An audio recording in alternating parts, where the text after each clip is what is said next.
आदिदेव नमस्तुभ्यं प्रसीद मम भास्कर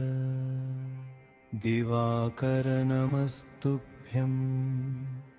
प्रभाकर नमोऽस्तु ते सप्ताश्वरर्थमारूढं प्रचण्डं कश्यपात्मजं श्वेतपद्मधरं देवं तं सूर्यं प्रणमाम्यहं लोहितं रथमारूढं सर्वलोकपितामहं महापापहरं देवं तं सूर्यं प्रणमाम्यहं भृङ्गुन्यं च महाशूरं ब्रह्मविष्णुमहेश्वरं महापापहरं देवं तं सूर्यं प्रणमाम्यहं प्रौहितं तेजसां पुञ्जं वायुमाकाशमेव च प्रभुं च सर्वलोकानां तं सूर्यं प्रणमाम्यहं बन्धूकपुष्पसङ्काशं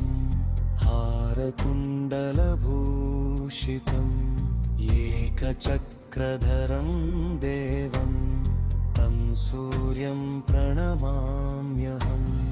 विश्वेशं विश्वकर्तारं महातेज प्रदीपनं महापापहरं देवं तं सूर्यं प्रणमाम्यहं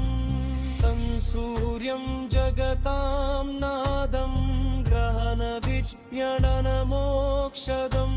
महापापहरं देवं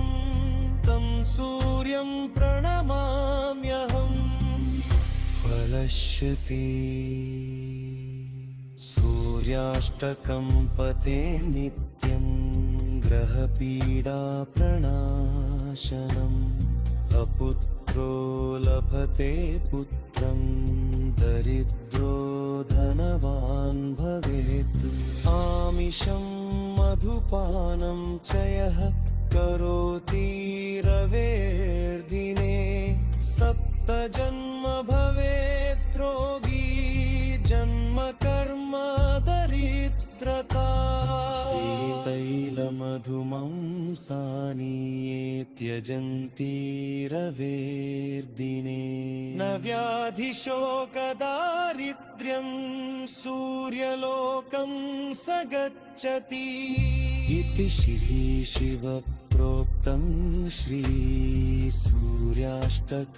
सम्पूर्णम्।